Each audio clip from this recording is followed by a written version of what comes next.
ഗുരുവായൂരപ്പൻ വന്യജീവി ഗവേഷകനോടൊപ്പം ഉണ്ട്. ഗുരുവായൂരപ്പൻ, ഞാൻ അല്പം വൈകിപ്പോയി. ഗുരുവായൂരപ്പൻ, ഈ പ്രശ്നം എന്തായാലും മനുഷ്യരെ ബുദ്ധിമുട്ടിക്കുന്നു, ആളുകളെ കൊല്ലുന്നു.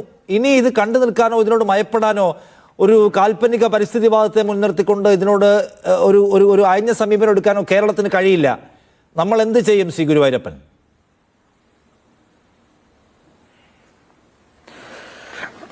അതായത് ഇപ്പോൾ ഭരണ കക്ഷികളും പ്രതിപക്ഷ കക്ഷികളും അലക്സ് ഒഴികയിൽ പോലുള്ള ആളുകളും കൂടെ മീഡിയ പെണ്ണും എല്ലാവരുടെയും ഏക ആവശ്യം എന്ന് പറയുന്നത് ഈ ജീവികളെ എന്നേക്കുമായിട്ട് കൊന്നൊടുക്കി ഈ പ്രശ്നത്തിന് ശാശ്വതമായ പരിഹാരം ഉണ്ടാക്കുക എന്നുള്ളതാണ്. അപ്പൊ അതിൽ അലക്ഷ്യമായ അല്ലെങ്കിൽ എന്താണ് വെറുതെ കണ്ടുകൊണ്ടിരുന്ന് വെറുതെ പരിസ്ഥിതിവാദം പറഞ്ഞുകൊണ്ടിരുന്നാൽ മതിയോ എന്നുള്ളതാണ് അങ്ങയുടെ ചോദ്യം. അപ്പൊ എത്ര ലാഘവത്തോടുകൂടെയാണ് നിങ്ങളെല്ലാം ഈ വിഷയത്തെ കാണുന്നത് എന്നുള്ളത് ആലോചിക്കുമ്പോൾ സത്യം പറഞ്ഞാൽ എനിക്ക് പണ്ട് ദേഷ്യം തോന്നുന്നുണ്ടായിരുന്നു. ഇപ്പൊ തോന്നുമ്പോൾ വളരെ എത്ര അപരിഷ്കൃത സമൂഹത്തിലാണ് നമ്മൾ ജീവിക്കുന്നത് എന്ന് തോന്നുന്നു. ഓക്കെ, അതിന് മീഡിയ പെണ്ണ് കൂട്ടു നിൽക്കുന്നു എന്ന് അറിയുമ്പോൾ എനിക്ക് വല്ലാത്ത വിഷമം കൊന്നൊടുക്കാൻ വേണ്ടിയിട്ട് ഒരു ചർച്ച ആ തല. അലക്സ് ജി സഹോദര, ഒന്ന് കുറച്ചു നേരം ഒന്ന് ക്ഷമിക്കേട്ടാ. എനിക്ക് ആ കൂടെ കിട്ടിയിരിക്കുന്ന സമയം വളരെ കുറച്ചേ ഉള്ളൂ. അലക്സ് പറഞ്ഞതെല്ലാം ഞാൻ കൃത്യമായിട്ട് കേട്ടതാണ്. ഓക്കെ, അപ്പൊ ഈ കൊന്നൊടുക്കണം എന്നുള്ളതാണ് നമ്മുടെ ലക്ഷ്യമെങ്കിൽ അതെന്തായാലും നടക്കാൻ പോകുന്നില്ല മക്കളെ, കേട്ടോ. അതിനുള്ള മറുവഴികളൊക്കെ ഉണ്ട്. കാരണം നമ്മുടെ ഭരണഘടന എന്ന് പറയുന്ന ആർട്ടിക്കിൾ 21 പ്രകാരം എല്ലാ ജീവികൾക്കും, മനുഷ്യൻ ഉൾപ്പെടെ എല്ലാ ജീവികൾക്കും ഇവിടെ ജീവിക്കാനുള്ള അവകാശമുണ്ട്. ആ അവകാശം അവിടെ നിലനിൽക്കുമ്പോൾ തന്നെയാണ് മനുഷ്യനും ഇതെല്ലാം കൂടെ സഹകരിച്ച് ജീവിച്ചു പോകണം എന്നുള്ള ആശയമായിട്ട് നമ്മളൊക്കെ മുന്നോട്ട് നിൽക്കുന്നത്. ഈ ജീവികളെ കൊന്നൊടുക്കിയത് കൊണ്ട് പരിഹാരമാവുകയാണെങ്കിൽ നമുക്ക് ഒരു കാര്യം ചെയ്യാം. അപ്പൊ ആ കൂടെ 190 കടവുകളല്ലേ ഉള്ളൂ. ഇതിനെല്ലാം കൂടെ നമ്മൾ പിടിച്ചൊരു മൃഗശാലയിലാക്കാം, കൊന്നൊടുക്കാതെ. അതിന് സമ്മതമാണോ? അതുപോലെ എത്ര ആനകളുണ്ട്? ഇപ്പൊ 2000 ശിഷ്ട ആനകളുണ്ട്. 2018 5000 ആനകളുണ്ടായിരുന്നു. ഈ 2700 ആനകളെയും കൂടെ പിടിച്ച് അവർക്ക് നമുക്ക് വേറെ മൃഗശാല ഉണ്ടാക്കി വെക്കാം. അതുപോലെ പന്നി എത്രയുണ്ട്? ഇത് എത്ര 6000 7000 ഉണ്ട്. നമുക്ക് എടുത്ത് വെക്കാന്നേ. അങ്ങനെ എല്ലാ ജീവികളും നമുക്ക് മൃഗശാലയിൽ വെച്ച് സംരക്ഷിക്കാമല്ലോ. സാങ്ച്വറി മാനേജ്മെന്റ് നമുക്ക് പ്രത്യേകം ബന്നർഘട്ട നാഷണൽ പാർക്കിലൊക്കെ ഉള്ള പോലെ ഒരു കൂടിനകത്ത് ഓരോ ജീവികളെല്ലാം ഇട്ട് അങ്ങനെ നമുക്ക് സംരക്ഷിക്കാമല്ലോ മക്കളെ, ഇല്ലേ? അങ്ങനെ ഒന്ന് ആയാലോ? അതും കൂടെ ആലോചിച്ച് കഴിഞ്ഞാൽ പിന്നെ നമുക്ക് എല്ലാവർക്കും ഒരു ശാശ്വത പരിഹാരത്തിന്റെ ലൈനിൽ എത്തുമല്ലോ. അപ്പൊ ആ ലൈനിൽ നമ്മൾ ചിന്തിക്കുക എന്ന് പറയുമ്പോൾ എങ്ങനെ അത് അങ്ങനെ ചിന്തിക്കാൻ തോന്നുന്നു എന്നുള്ളതാണ്. എനിക്ക് അതിന് മുമ്പേ ഒരു പ്രധാനപ്പെട്ട ഒരു കാര്യം പറയാനുള്ളത്. ഇപ്പൊ വനം വകുപ്പ് തന്നെ ചെയ്യുന്ന ഒരു കാര്യം, സർക്കാർ തന്നെ. എനിക്ക് മന്ത്രി ശശീന്ദ്രൻ പറഞ്ഞത് കേട്ടിട്ട് ഇദ്ദേഹം എന്തിനാ വനം മന്ത്രിയായിട്ട് ഇരിക്കുന്നത് എന്നുള്ളത് പല പ്രാവശ്യം തോന്നിയിട്ടുണ്ട്. അതേപോലെ ഞാൻ നേരിട്ട് പല പ്രാവശ്യം ഈ പ്രശ്നം പരിഹരിക്കാനുള്ള നിർദ്ദേശങ്ങളൊക്കെ സമർപ്പിച്ചതാണ്, നേരിട്ട് കണ്ട് സംസാരിച്ചാണ്. അപ്പോൾ ഇദ്ദേഹം ഇതിൽ പറയുന്നത് ഈ കടുവയെ കൊല്ലാതെ മറ്റൊരു മാർഗം ഞങ്ങളുടെ ആലോചനയിലില്ല, അത് കൊല്ലുക എന്നുള്ളത് തന്നെയാണ് അദ്ദേഹം പറഞ്ഞുകൊണ്ടിരിക്കുന്നത്. പിന്നെ എന്തിനാ വനം മന്ത്രി എന്ന് പറഞ്ഞുകൊണ്ട് നടക്കണേ? ചീഫ് വൈൽഡ് ലൈഫ് വാർഡനെ സംബന്ധിച്ച് ഇതിപ്പോ ഇന്നലെ മിനിഞ്ഞാന്ന് രാധ മരണപ്പെട്ടു, ഇന്ന് ജയസൂര്യക്ക് അപകടപ്പെട്ടു, BFOയ്ക്ക് അപകടപ്പെട്ടു. അപ്പോ എന്താണ് നരഭോജിയായിട്ട് പ്രഖ്യാപിച്ചു. അതെങ്ങനെയാ സാറേ ഈ നരഭോജിയായിട്ട് രണ്ടുപേരെ ആകുമ്പോഴത്തേക്കും പ്രഖ്യാപിക്കാൻ സാധിക്കുക? അങ്ങനെ പ്രഖ്യാപിച്ചാൽ തന്നെ കാട്ടിൽ തന്നെ ഇതിനെയൊക്കെ ഈ കടുവയെ അങ്ങനെ പാരാമ്പുലേഷൻ ചെയ്യാനുള്ള വകുപ്പ് എവിടെയെങ്കിലും ഉണ്ടോ സാറേ? കാട്ടിൽ തന്നെ കയറിയിട്ട് കാട്ടിലുള്ള ജീവികളെ കാട്ടിൽ തന്നെ കയറി പിടിച്ച് കടുവ ഉൾപ്പെടെ ജീവികളെ കൊല്ലാനുള്ള വകുപ്പ് എവിടെയാ മാഷ ഉള്ളത്? അതൊന്ന്. രണ്ടാമത്തത്, അലക്സ് പറഞ്ഞ പോലെ നമുക്ക് ഡിസാസ്റ്റർ മാനേജ്മെന്റിന്റെ ആ നിയമത്തിന്റെ പരിധിയിൽ വെച്ചുകൊണ്ട് കളക്ടർക്ക് ഉത്തരവിടാം. അതെവിടെയാ സാർ അങ്ങനെ ഉള്ളത്? അങ്ങനെ ഉണ്ടെങ്കിൽ തന്നെ നടപ്പിലാക്കാൻ പറ്റുമോ? ഇതിന് MOFന്റെ പെർമിഷൻ ഉണ്ടോ? അതും കൂടെ ഒന്ന് പറയാം. അതിനകത്തുള്ള സർവ്വ കാര്യങ്ങൾക്കും തീരുമാനമെടുക്കാനുള്ള അവസാനത്തെ അതോറിറ്റി എന്ന് പറയുന്നത് ചീഫ് വൈൽഡ് ലൈഫ് വാർഡൻ തന്നെയാണ്. നിയമത്തിന്റെ കാര്യം നിയമം ഇങ്ങോട്ട് പറയുമ്പോ അങ്ങോട്ട്, അലക്സേ, നിയമം ഇങ്ങോട്ട് പറയുമ്പോ അങ്ങോട്ട് നിയമങ്ങളുണ്ട് മക്കളെ. അതും കൂടെ ഒന്ന് ആലോചിക്കും. സംഗതി ഇല്ലല്ലോ, നമ്മളൊക്കെ സഹകരിച്ച് ജീവിക്കേണ്ട ആളുകൾ.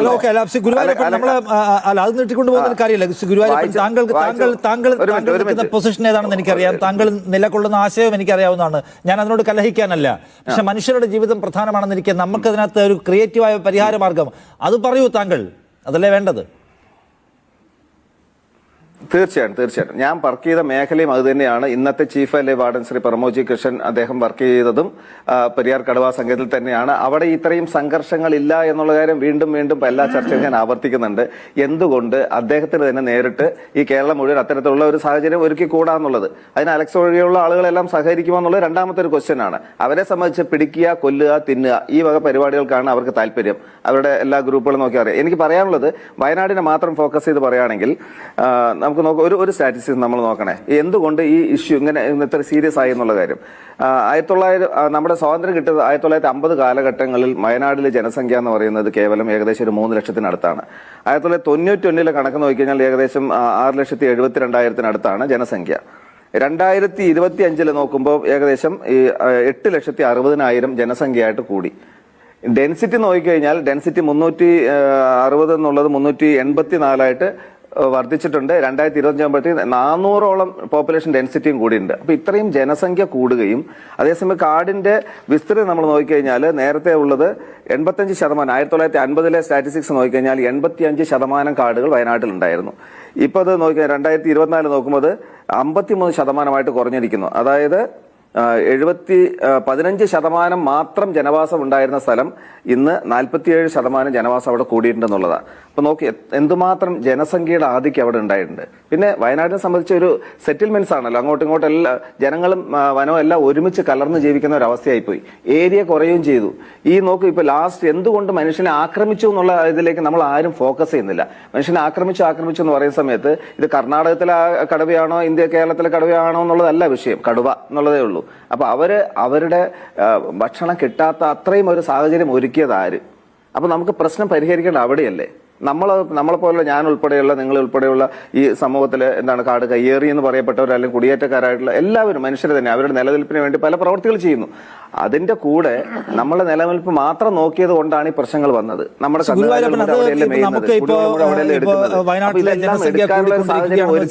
ജനസംഖ്യ കൂടാതെ നിർത്തിയില്ല. ഇന്ത്യയുടെ ആകെ തന്നെ ജനസംഖ്യ കൂടുതലാണ്. നമുക്ക് എല്ലാവർക്കും ജീവിക്കണം, നമ്മുടെ മക്കൾക്കും പിന്നീട് വരുന്ന പുത്രപൗത്രർക്ക് എല്ലാവർക്കും ജീവിക്കണ്ടേ?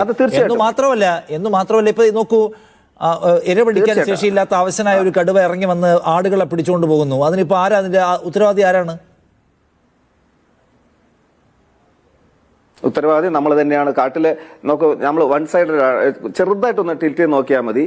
അതായത് വർഷം മുഴുവനും കാട്ടിലെ വെള്ളം മുഴുവൻ മനുഷ്യൻ തന്നെ എടുക്കുന്നു. കന്നുകാലി മുഴുവൻ കാട്ടിൽ വിട്ട് മേയ്ക്കുന്നു. കാടുകളിൽ മുഴുവൻ വാഹന ഗതാഗതം, പകല് മാത്രമല്ല രാത്രി ഗതാഗതം, അത് മാത്രമല്ല നമുക്ക് നൈറ്റ് സഫാരി ഉൾപ്പെടെയുള്ള അനധികൃതമായിട്ടുള്ള ഇത്രയും കാര്യങ്ങൾ നടക്കുന്നു. ഗുരുവായൂരപ്പൻ, താങ്കൾ ഫെൻസിംഗ് ഏർപ്പാടാക്കുന്നത് കൊണ്ടോ അല്ലെങ്കിൽ നിയമം മാറ്റി നമ്മൾ വേണ്ടി വന്നാൽ കള്ളിങ്ങിലേക്ക് പോകുന്നതുകൊണ്ടോ പരിഹരിക്കാൻ കഴിയുന്ന പ്രശ്നമല്ല കാടിന്റെ പ്രശ്നം. അത് മനുഷ്യൻ കാടിനോട് കൂടി സമരസപ്പെടുക എന്നുള്ളത് വേറെ ഒരു വഴിയില്ല. ജനം വിചാരിച്ചാൽ നടക്കും. അല്ല, നിയമപ്രകാരം വഴിയുണ്ട്. അതാണ് നമ്മൾ പെരിയാർ കടുവാ സങ്കേതം പോലെയുള്ള മറ്റു സ്ഥലങ്ങളിലൊക്കെ വളരെ സക്സസ്ഫുൾ ആയിട്ട് നടത്തിയ സംഭവങ്ങൾ. ജനങ്ങളും വനവും സഹകരിച്ച് ജീവിക്കുന്ന അനുകൂലമായ സാഹചര്യത്തിന്റെ മോഡൽസ് നമുക്കുണ്ടല്ലോ. വേൾഡ്, അതായത് UN വരെ അവാർഡ് വാങ്ങിച്ചിരിക്കുന്ന പ്രോഗ്രാമുകൾ നമ്മുടെ കയ്യിലുള്ളപ്പോൾ എന്തുകൊണ്ട് നമ്മൾ ആ കാര്യം ആലോചിക്കാതെ അത് പ്രൊമോട്ട് ചെയ്യാതെ വീണ്ടും ഈ ജീവികളെ കൊല്ലണം കുറച്ചുകൂടി കാർക്കസ്യവും അഗ്രസീവായ സമീപനം എടുക്കുന്നതിൽ കാര്യമില്ല എന്നാണ്. വേഗം തിരിച്ചൊരു പാനലിലേക്ക് വളരെ പെട്ടെന്ന്. ഗുരുവായൂരപ്പൻ, നോക്കൂ, ആളുകൾക്ക് ഈ പാരസ്പര്യ ജീവിതത്തെക്കുറിച്ച്, സഹകരണ ജീവിതത്തെക്കുറിച്ചൊന്നും സംസാരിക്കാൻ സമയമില്ലാത്ത വിധം അവർ ആക്രമിക്കപ്പെട്ടുകൊണ്ടിരിക്കുകയാണ്, വയനാട്ടിലൊക്കെ പ്രത്യേകിച്ചും. അവിടുത്തെ ജനങ്ങളാകെ തന്നെ ഈ ശല്യം എങ്ങനെയും ഒഴിവാക്കി തരണം എന്ന നിലയ്ക്ക് ജനങ്ങൾ സർക്കാരുകൾക്ക് മേൽ സമ്മർദ്ദം ചെലുത്തുകയും ചെയ്യുകയാണ്. അതിനിടയിൽ എങ്ങനെയാണ് താങ്കൾ ഈ പറയുന്ന ഈ സഹകരണ ജീവിതത്തിന്റെ മോഡലൊക്കെ നമുക്ക് ഇംപ്ലിമെന്റ് ചെയ്യാൻ പറ്റുക? സഹകരണ ജീവിതത്തിന്റെ മോഡൽ ഇംപ്ലിമെന്റ് ചെയ്യാതെ വേറെ ഒരു മാർഗ്ഗവും ഇല്ല. പക്ഷെ അതിനൊത്തിരി കുറച്ച് സമയമെടുത്താലും വിരോധമില്ല. ഇപ്പൊ ആയിട്ടല്ലോ 2025 അപ്പോൾ ഞാൻ വേറെ മറു ചോദ്യം വെറുതെ അങ്ങനെ എടുത്താൽ മതി. അതായത് നാട്ടിലിറങ്ങി അല്ലെങ്കിൽ ആളുകളെ ഉപദ്രവിച്ച് കഴിഞ്ഞ ഈ കടുവയെ കൊല്ലണം എന്ന് പറയുമ്പോൾ കാട്ടിൽ കയറരുത് എന്നൊരു നിയമമുള്ള അത് എല്ലാവർക്കും അറിയാമല്ലോ. കാട്ടിൽ കയറിയ ആളുകളെയും വെടിവെച്ച് കൊല്ലാൻ നമുക്കങ്ങ് തീരുമാനിച്ചാലോ? അതുപോലെ കാട്ടിക്കയറി നമ്മുടെ മറ്റു മൃഗങ്ങളെ മാനിനെ വേട്ടയാടുന്നു, ആനയെ വേട്ടയാടുന്നു, ഇവരെല്ലാം നമുക്ക് വെടിവെച്ച് കൊല്ലാൻ അങ്ങ് തീരുമാനിക്കാന്നേ. അപ്പൊ നമുക്ക് ഏകദേശം പാരസ്പര്യം വേറെ ലൈനിൽ നമുക്ക് കൊണ്ടുവരാമല്ലോ. അപ്പൊ എന്തുകൊണ്ട് അലക്സെ അലമ്പാക്കല്ലേ ആ കുറിച്ച്. അപ്പോ ഞാൻ പറഞ്ഞു വന്നത് അപ്പൊ അതുപോലെ ഇത് നിയമത്തിൽ പോയാൽ മതി. നിയമത്തിൽ പോയി എന്തിനാ കൊല്ലാൻ തീരുമാനിക്കുന്നത്? കൊല്ലാനുള്ള അധികാരം ആര് തന്നു? ഇപ്പൊ വനം വകുപ്പാണെങ്കിൽ അതെ, ഇത് നിയമം കർക്കശമാണെങ്കിൽ എത്ര ശിക്ഷിക്കപ്പെടുന്ന അറിയാലോ നിഷാദെ. ശിക്ഷിക്കപ്പെടുന്ന കേവലം 5% താഴെ മാത്രം. ഇപ്പൊ വേട്ടയാടി കാട്ടിപ്പോയവന് അവന് വല്ല ഇടി കിട്ടിയാൽ അതുള്ളൂ ശിക്ഷ. അവൻ നേരെ തിരിച്ചു വരുന്നു. വീണ്ടും ഇതേ വയനാട്ടിൽ ഞാൻ അവിടെ വർക്ക് ചെയ്യുന്ന സമയത്ത് നടന്ന സംഭവമാണ്. ആന വേട്ടക്കാരൻ ജാമ്യത്തിൽ ഇറങ്ങിയിട്ട് വീണ്ടും അടുത്ത ആനയെ വേട്ടയാടാൻ പോകുന്നു. മാനിനെ വേട്ടയാടി ഉദ്യോഗസ്ഥരുടെ ഓഫീസിന് മുന്നിൽ കൊണ്ടുവച്ചിട്ട് അവർ ബഹളം വെക്കുന്നു. ഇങ്ങനെയുള്ള ഒരു കൂട്ടം ആളുകൾ അവിടെയാണ്. വയനാടുകാരെല്ലാം അങ്ങനെയല്ല ഞാൻ പറയുന്നത്. പക്ഷെ അങ്ങനെ ഒരു ഇതുണ്ട്. ഇതുണ്ട്, അങ്ങനെ ഒരു ഇതുണ്ട്. പിന്നെ ഈ ഒരു അടിസ്ഥാനപരമായിട്ട് അഡ്രസ് ചെയ്യേണ്ട രണ്ട് വിഷയം. ഒന്ന്, അലക്സ് ഒരു 10 സെക്കൻഡ് തരും, 10 അല്ല, ഒരു മിനിറ്റ് തരും. അതായത് ഈ എന്തുകൊണ്ട് ഈ കടുവ ആളുകളെ ആക്രമിക്കുന്നു ആ പ്രശ്നത്തിലേക്കല്ല നമ്മൾ പോകേണ്ടത്. അത് നമ്മൾ പോകണമല്ലോ. അതിന് ഫുഡ് എന്തുകൊണ്ട് ഇല്ലാതായി? ഇപ്പൊ ഈ പറഞ്ഞ കടുവയാണെങ്കിൽ പോലും കഴിഞ്ഞ നമ്മൾ അറിഞ്ഞിടത്തോളം ഈ 4-5 ദിവസമായിട്ട് വെള്ളവുമില്ല, ഭക്ഷണവുമില്ല. അപ്പൊ അത് വിശന്ന്, അതായത് മരണശൈലിയിൽ അത് കിടക്കുകയാണ്. അതിനിടയ്ക്കാണ് നമ്മൾ അതിനെ വെടിവെച്ച് കൊല്ലാനായിട്ട് പോകുന്നത്. അത് പ്രാണരക്ഷാർത്ഥമാണ് ഈ കടുങ്കൈ ചെയ്യേണ്ടി വരുന്നത്. അല്ല നോക്ക്, നമ്മൾ പകലോ ഈ ജീവികൾക്ക് ഒരു സ്വൈരം കൊടുക്കുന്നില്ല. രാത്രിയെങ്കിലും അല്പം വെള്ളം കുടിക്കാനോ എന്തെങ്കിലും ഒരു ഭക്ഷണത്തിന് വേണ്ടിയിട്ട് അവർ വരുന്ന സമയത്ത് അപ്പോഴും നമ്മൾ ക്യാമറ കണ്ണുകളും ആളുകളൊക്കെ കാവലിരുന്ന് അതിനെ കൊല്ലാൻ വേണ്ടി നോക്കുക. അത് ഒരു നീതിക്ക് നിരക്കുന്നതാണെന്നുള്ളൊന്ന്. രണ്ടാമത്തത്, ഈ ശാസ്ത്രീയമായിട്ടുള്ള പഠനത്തിന്റെ വേറെ ഇത് പറയാം. അതൊന്നും എല്ലാവരും അറിഞ്ഞിരിക്കേണ്ട കാര്യമാണ്.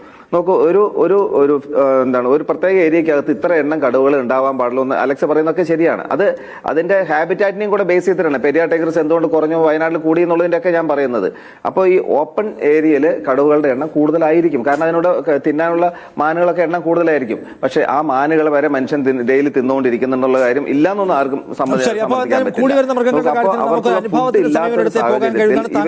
പക്ഷേ എന്നാൽ ഇതിന് ശാശ്വതമായ പരിഹാരം ഏത് വിധേന ഉണ്ടാക്കുന്നില്ല എന്ന ആവശ്യം വരുന്നുണ്ട്. എന്റെ സമയം ഒന്ന് എക്സീഡ് ആയതുകൊണ്ട് ഞാൻ അവസാനിപ്പിക്കുകയാണ്. Thank you. സമയം തരാൻ ഞാൻ നിർവാഹകരത്തോടെ മനസ്സിലാക്കുമല്ലോ. നമുക്ക് അടുത്ത ദിവസം വീണ്ടും ഇരിക്കാം. ഗവൺമെന്റുകൾക്ക് കാര്യത്തിൽ ശാശ്വത പരിഹാരം ഉണ്ടാക്കാൻ കഴിയട്ടെ. ഈ ചർച്ചയിൽ പങ്കെടുത്ത എല്ലാവർക്കും നന്ദി. Shri Guruvayurappan, Shri Raju P. Abraham, Raju P. Nair, Shri Alex Ozhukayil. Thank you. വേള.